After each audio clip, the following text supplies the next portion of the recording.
The following exercise is for your legs. That's your quads and your glutes especially. You're going to start upright in front of a chair. You're going to walk 2 foot lengths away from the chair. And then you're going to place 1 foot on that chair. So extend 1 foot back, place it on the chair. Once you do that, you're ready to begin. You're going to drop your body down towards the floor, leaning slightly forward, bending at your hips and knees.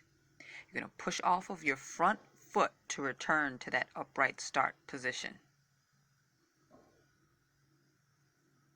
Now 2 foot lengths away from the chair, you'll feel it more in your quads, but as you see here, I take 1 more step away, so I'm now about 3 foot lengths away.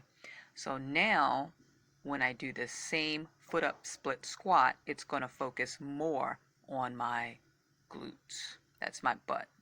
So the further you are away, the more you'll focus on your butt.